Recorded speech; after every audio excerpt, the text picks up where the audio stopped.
नमस्कार, अस्सलाम वालेकुम, सत श्री अकाल, जय झूलेलाल। मैं हूं जी प्रेम मटलानी और आप देख रहे हैं हालात हाजरा का प्रोग्राम। हकीकत ये है, इब्तदा में आपसे दरख्वास्त है चैनल ज़रूर सब्सक्राइब करें। दोस्तों, आज मैं आपको भारत का एक सूबा है, रियासत है, मगरबी बंगाल।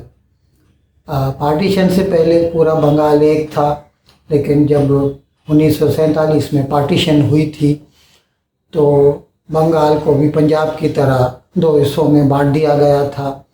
एक हिस्सा बना था उस वक़्त मशरक़ी पाकिस्तान और एक बना भारत का एक सूबा जिसे मगरबी बंगाल कहते हैं। ये अलग बात है, मशरक़ी पाकिस्तान आगे चल के फिर बांग्लादेश बन गया। तो हम बात कर रहे हैं मगरबी बंगाल की। उसके शुमाल में, नॉर्थ में एक ज़िला पड़ता है जिसे कहते हैं नॉर्थ 24 परगना। वहाँ का एक बहुबाली है, बहुबाली कहते हैं यहाँ पर जो मुफस्सिल एरियाज़ में, गांव खेड़े में, जो जैसे पाकिस्तान में बड़े बड़े जागीरदार होते हैं, ज़मींदार होते हैं, इसी तरह यहाँ भारत में ऐसे जो छोटे शहरों या गाँव में जिनका दबदबा होता है उसे बहुबाली कहा जाता है। बुली अंग्रेज़ी में समझ लीजिए, आप दादागिरी समझ लीजिए। उसका नाम है शेख शाहजहाँ। और ऐसे लोगों को सियासतदान अपने करीब रखते हैं और वो उसकी हमदर्दियाँ जो हैं इस वक्त मगरबी बंगाल में जिसकी सरकार है टीएमसी, तृणमूल कांग्रेस, उसके साथ है। तो जाहिर है उसका दबदबा है। और कहते हैं, अब जाहिर है, अब जब तक कोर्ट ऑफ लॉ में कोई चीज़ साबित न हो तब तक हर चीज़ जो है उसके बारे में हम ये कह सकते हैं कि बयानिया, एज कॉल्ड, एज अलेज्ड जो है। तो कहते हैं कि कोरोना के वक्त में जो सरकार ने मुफ्त में राशन वगैरह बांटा था उसमें इसने दूसरे टीएमसी के जो मुकामी लीडरान हैं उनके साथ मिलकर बड़े घपले किए थे चावल में, गंदम में। तो उसकी इंक्वायरी के लिए भारत की एक सेंट्रल एजेंसी है, इन्फोर्समेंट डायरेक्टोरेट, ईडी, शॉर्ट में ईडी कहते हैं उसे। उसके अफसरान ने जनवरी के महीने में उसके घर पर रेड डाली। वो अंदर बैठा हुआ था, उस वक़्त उसका मोबाइल फ़ोन बता रहा था, यानी मोबाइल फ़ोन में आप कंपनी वालों से पूछें तो पता चल जाता है कि इस वक्त ये शख्स कहाँ पर है। तो वो घर के अंदर ही बैठा हुआ था, लेकिन उसके लोगों ने कहा वो घर पे नहीं है और ईडी के लोगों को अंदर जाने नहीं दिया गया। और साथ साथ उस वक्त हज़ारों लोगों ने जो उसके हिमायती थे, हो सकता है उसने अंदर से ही फ़ोन करके उनको इशारा किया हो, उन्होंने ईडी के लोगों के ऊपर हमला कर दिया और उनको मार मार के उनका दुबा बना दिया और उन्हें भगा दिया वहाँ से। अब वो हालत ये है कि मुकामी पुलिस उसके खिलाफ एफआईआर फाइल नहीं कर रही। और जैसा कि हमने आपको बताया कि उसके बारे में कहा जाता है कि उसने कोरोना के ज़माने में राशन में घपलेबाजी की थी, अलेज्ड जो है। इसी तरह कहा जाता है कि उसने कईयों की वहाँ पे ज़मीनें हड़प कर दी। He is a land grabber as alleged.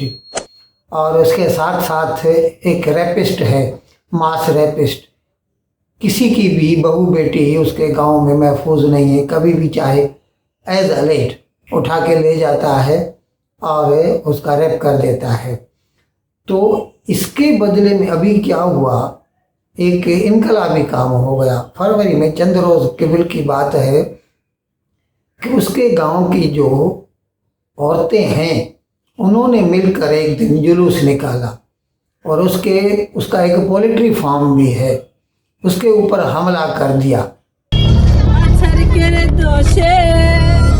Sandesh খালি শেখ শাহজাহান মায় মানকে সর্বনাশ করলে আরে কাহাব গো দিদি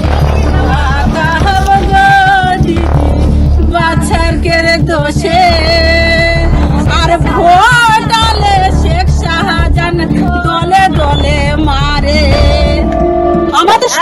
বিক্রি হয়ে গেছে, সব বিক্রি হয়ে গেছে। দিদি কি টাকা দিয়ে কি আমাদের তো ওই মাসে 1000 টাকা দিয়ে কি আমাদের ইজ্জতটা ফিরিয়ে দিতে পারবে? দিদি পারবে? 1000 টাকা যখন 1200 টাকা করলো, কি 1200 টাকা করে কি দাদা আমাদের মান इज्जतটা ফিরিয়ে দেবে? और उसके लोगों को मारा पीटा। और बाद में जब उनसे प्रेस वाले भी आ गए, अब तो वहाँ पर एक ये बहुत बड़ा एक पॉलिटिकल शो ऑफ हो गया है, क्योंकि जो रियासत की सरकार है वो टीएमसी की है और मरकज़ में जो है वो बीजेपी है। ईडी जो है इन्फोर्समेंट डायरेक्टोरेट वो मरकज़ से ताल्लुक़ रखती है।